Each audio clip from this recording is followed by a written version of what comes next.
Good morning, everyone. This is Allison from Happily Homeless is Moonstruck at Opera in the Ozarks.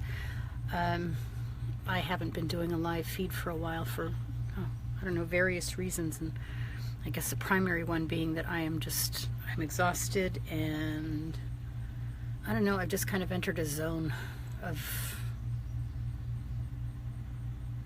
I don't know, checking out kind of, I guess. And I've just been doing things kind of pretty robotically and just trying to distract myself once I'm off of work. So, good morning, Paula. So anyways, I won't even apologize for it because I know you all get it. Good morning, Monique. I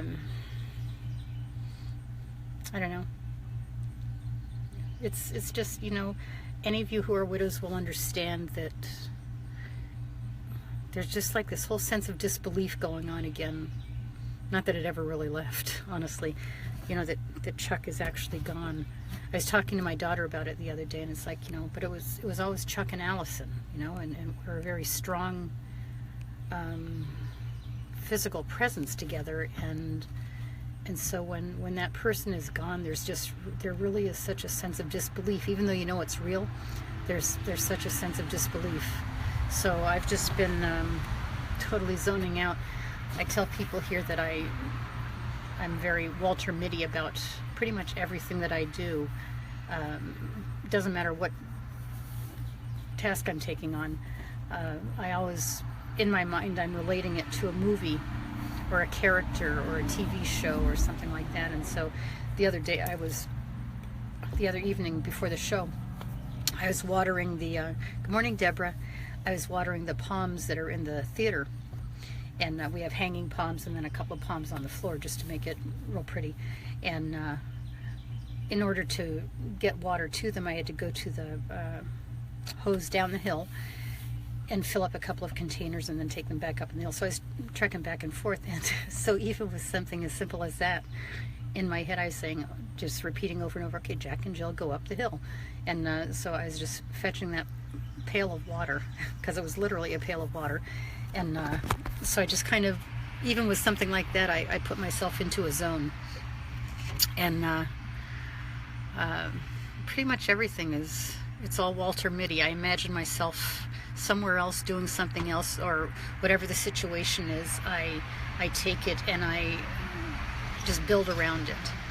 So for years, ever since I started my odyssey of love with, you know, because I didn't know, when I first bought my trailer, I knew zilch about camping, about towing, about anything like that, and I was so very anxious. And so as I've driven along the way, you know, and I don't drive for very long, no more than 4 hours a day if that's at all a possibility, and usually it is. But I'm generally tired anyways, and so I get to a campsite, and so before you do anything else, you have to get the rig set up, you know, the legs down and unhitched, the whole 9 yards.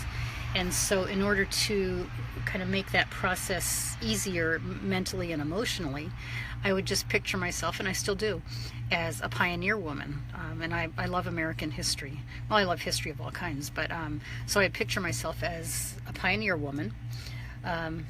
Hey, Ray. And Ray, I picture myself as a pioneer woman, and so at the end of the day, after they've been traveling with the wagon train, right, if they're headed out west, they couldn't just sit down and relax in a hotel room, and they would have to, you know, set the wagons and put up the horses, and then they'd have to make camp, then they'd have to go hunting for food, and then they'd have to make a fire and cook the food and clean up, and then they could sit and relax. And that's when all the you know, like fiddles and all that kind of stuff would come out. So I don't have it to that extent at all, but I do picture myself as a pioneer woman, and before I do anything, I have to get my rig set up, camp set up, and everything else. It just kind of emotionally, it just kind of helps me along the way. And why not pretend, right? Jesus, why not pretend? I'm all for pretending about everything in life as far as it goes. So and then I do it in reverse when I head out. So I'm always setting up scenarios for myself like that, and that one can be very real to me, because I know if I, like, the era that I would have chosen to live in if I had my druthers would have been in the late 1800s when American exploration was going on out west. And there's a whole lot of everything concerned with that, horrible things. However, it was a time of exploration, and it said something about the people in this country that we are so set on exploring and pushing boundaries and going further and going outside our comfort zones. And that's what I do on a daily basis and have done. So I would have chosen to live in the late 1800s. I would have wanted the major Indian wars already settled. So I would have thought mid 1870s on. And I would have definitely, if I were on the East Coast, I would have said to Chuck, if he hadn't already said it to me, come on, let's go, let's sell everything, let's get a wagon train, and let's go west and explore and see what we can find for a life out there. So, and I would have done it on my own also, because that's the kind of person I am. And I would have found some town out west. It would have been beyond the Kansas settlement, but I would have gone to some town out west. And the way for women to make money back then, actually women had, individually, they had quite a few, they had more freedom out west. And any woman who chose to either open a bakery or cook home-cooked food or open a boarding house to provide some of the comforts of home, a lot of them did very well because men were looking for comforts of home. And but I wouldn't have done that, because that would have been too much hard work, and I wouldn't have wanted to do a lot of hard work. So instead, good morning, Lori. You know what I would have done? I know this is shocking, but I've already told my kids this, so I know my daughter won't be shocked. I would have opened a brothel, and I would have been the madam, because sex sells, but it would have been I would have run a really it would have been a well-run establishment, classiest in the West, and I would have made a lot of money and retired early because I would have invested the money, because that was absolutely one thing that would always make money, because there's so many men out west, right? Adventurers and explorers and everything else. So yeah, I think that's what I would have done. Kind of like Belle Watling in Gone with the Wind. I think maybe I would have done that. Yeah, Belle Watling. So anyways, yeah, Walter Mitty. That's kind of how I live my life right now, and have since Chuck died. Imagining myself in different scenarios or as different characters, or creating characters for myself to help make it all less hard than it is, physically and emotionally. So, let's see, opera. We have been running a show every night. It's going between Carmen, which a lot of people are familiar with, and I've recognized a lot of the music because the music from Carmen has been used in cartoons and commercials and everything, so a lot of you would recognize some of the music also. So Carmen has been going on, and then the other night Figaro, from The Marriage of Figaro, is running, and then the third opera is Susanna, which is an it's a modern opera. It's set in the 1940s in Tennessee, and so they alternate them different nights, and then on Sunday there's no opera. And the performers, some of them are primary singers one night, and then the next night they'll sing chorus. Like, they're not on night after night, because that would just be too much for their physically for them, for their bodies. And Susanna is I've only caught glimpses of different ones of them, because I'm in and out doing different things, or I've just gone and just closed the door on my trailer. But Susanna is one about, it's set in the 1940s in Tennessee, and it's like, from all that I gather, it's like this typical scenario of a young, beautiful woman who she's bathing in a river, thinking she's all alone, and apparently some of the men in the town see her, and so word spreads, and then the women get in on it, and how scandalous it is, and they start dissing her and ostracizing her, and just the usual thing of what women oftentimes have to go through, whether they're beautiful or not, and this young woman happens to be in the opera. So she gets dissed all over town Oh, God, people, just relax, you know. Fucking bathing in a river. And she's naked. Ooh. So, but yeah, 1940s Tennessee. It could be 1940s anywhere. It could be today, honestly, with the way some people are. It's like, just get naked, relax. Once you've seen everybody naked, it's got to, you know, it's just got to lose its thrill, right? And then we've got the whole Seinfeld, good naked, bad naked. Like, don't try to open the tops of jars, holding the jar between your knees. If you're naked, that's definitely a bad naked. But I swear, if everybody would just walk around naked, it would lose all the thrill, and people would just, they'd relax.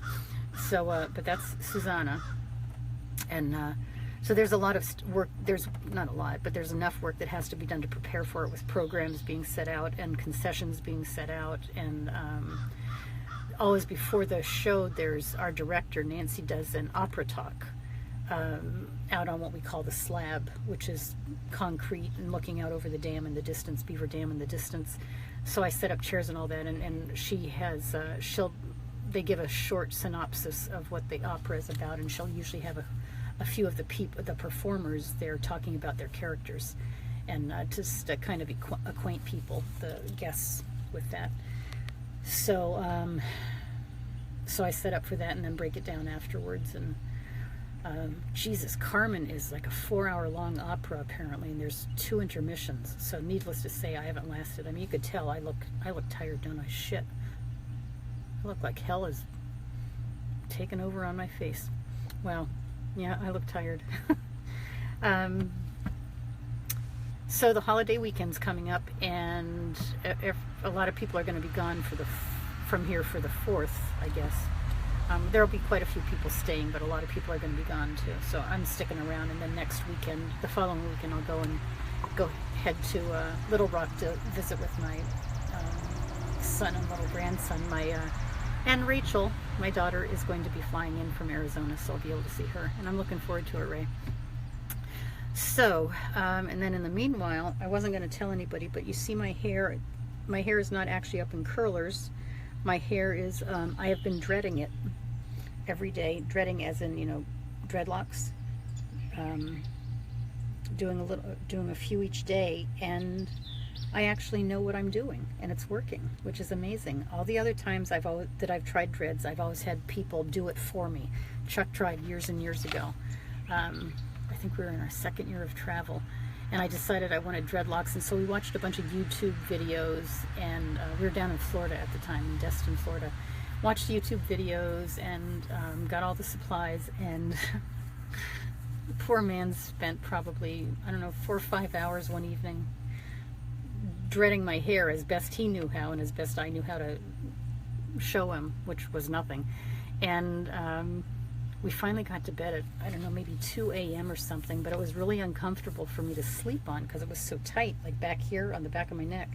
And so I tossed and turned for, I don't know, maybe half an hour or so, and Chuck was sound asleep by then. And I woke him up. Poor man. I woke him up, and I said, do you mind if I just take a few of them out on the bottom, because they're really kind of tight and they're hurting me? You know, would you mind? You know, I didn't want to, he just spent all that time working on them, right? So I didn't want to just do it and not say anything. And he wasn't mad at all, but he was just so tired. And he said, look, I don't give a fuck what you do. I just need to go to sleep. And he went back to sleep. And I got up and I took a few out just to relieve the pressure back there. Then I took a few more out, and then I ended up detangling all my hair and taking all the dreads out. And then my hair was sticking out to here. And I went to bed, and in the morning it looked even worse. But I washed it, and all the dreads were out, and that was my attempt, my first attempt. And just didn't work. And I've had somebody do it for me professionally. And then, and I've had them, and my daughter would help me weave them each day.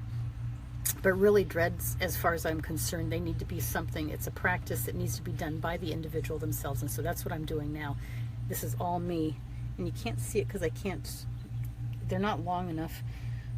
I wear this bandana, which was sent to me by Lori, because my hair is short enough right now, it just looks like a bunch of mini penises all over my head.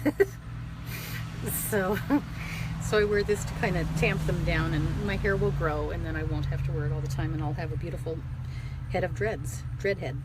And but I'm looking forward to this, to what they're going to look like this time. I still need to do my bangs, as you can see, and I need to do a couple in the back, but really I'm making very good progress. And I have the little needle that I use with kind of an eye on it with a hook. I don't know what you call that properly. And so you twist and you tear and you do all kind. Basically, you go against everything you've ever learned about taking care of your hair for having it in good condition. And you just twist and weave, and then you stick the needle through and you catch a piece of hair and you pull it through and you weave it again. So it really is a process, and many people consider it a spiritual practice. And it's not a one and done. You always have to take care of dreads, and you always wash your hair. People, I think there's an urban myth out there that people with dreads have dirty hair, and they don't. Actually, clean hair holds a lock better than dirty hair does. So, and I've been lately, since I got here, I've been washing my hair every day because I sweat so much every day when I'm out doing all the work.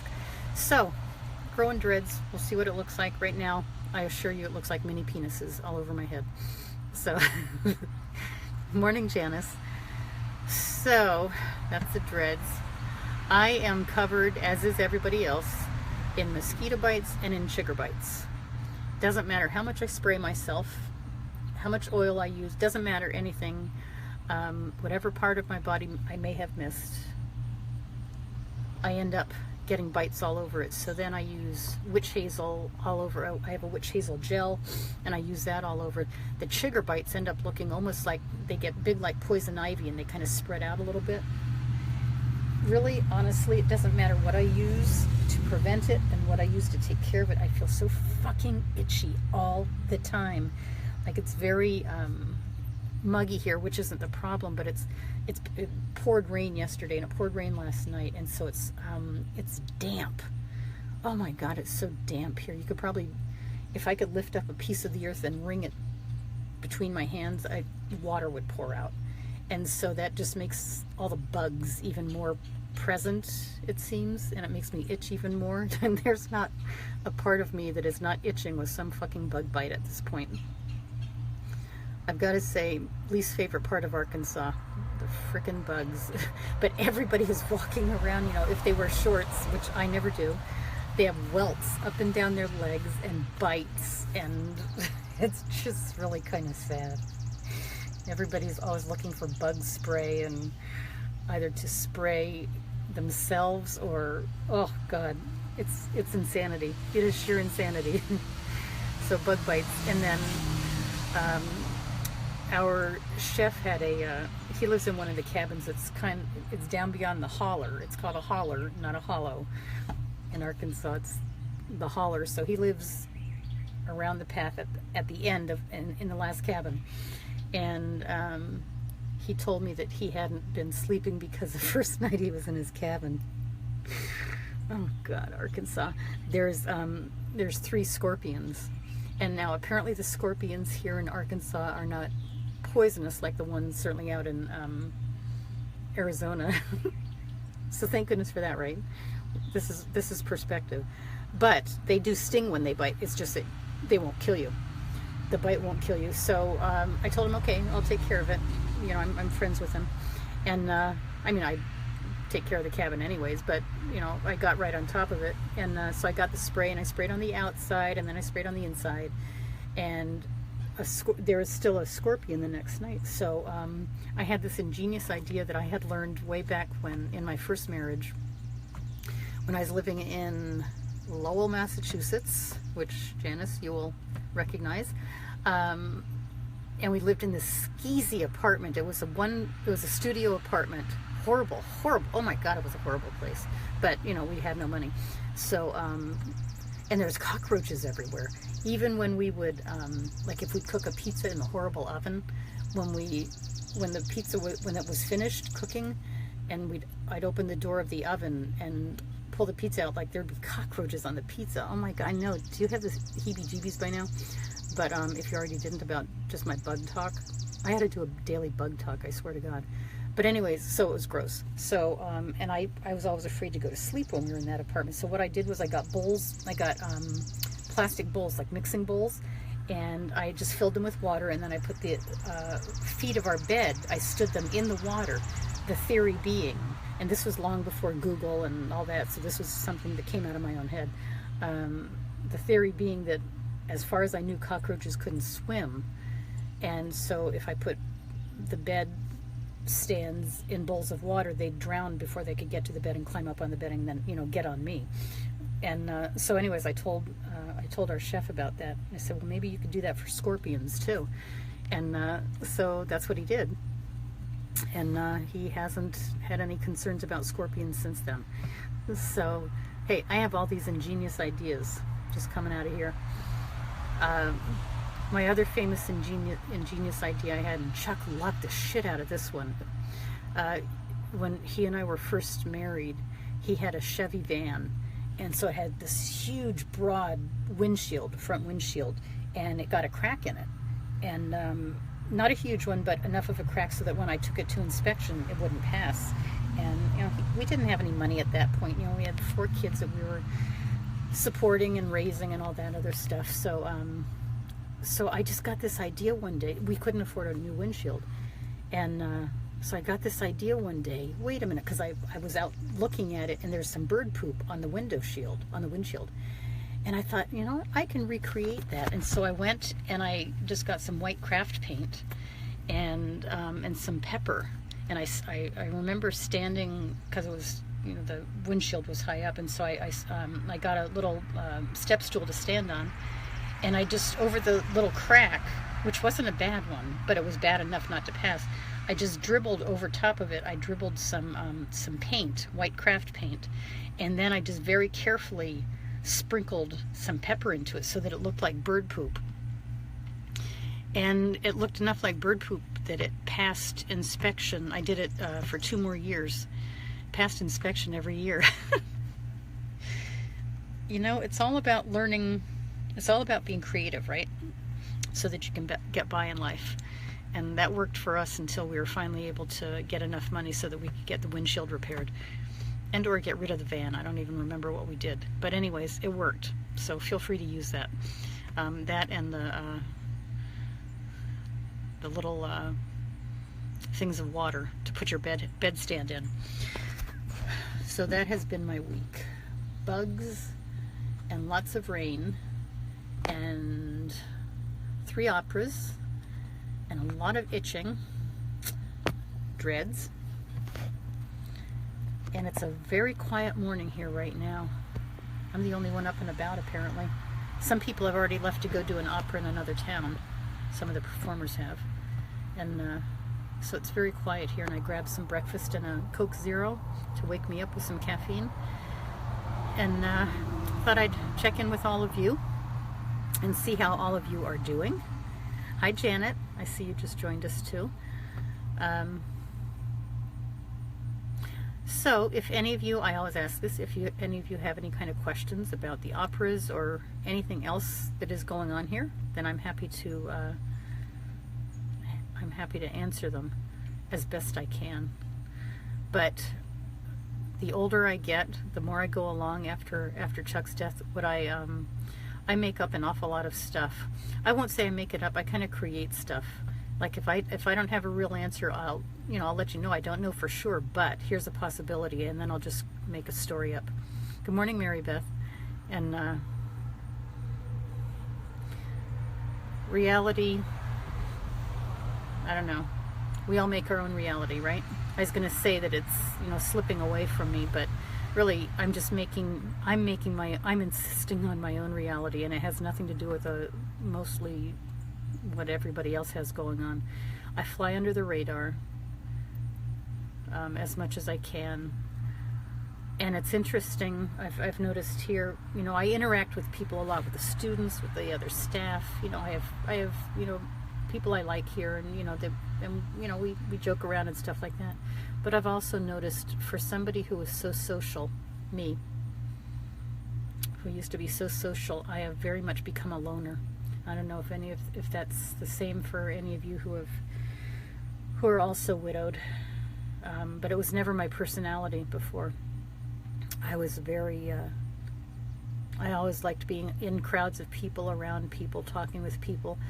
The best way I do that now is if I'm talking about, doing a presentation about my Odyssey of Love, talking about, any aspect of that. Otherwise, I really do a whole lot better just being by myself. Hey, DR. And I've become very much a loner, and that's really something new for me.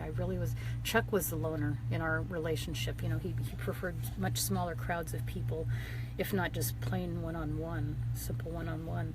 And I was always the one arranging big parties and anniversary parties, birthday parties, social gatherings, whatever I could at any point for any excuse. And it's not that way anymore, and that's really very different. And that's kind of jarring for me to realize, and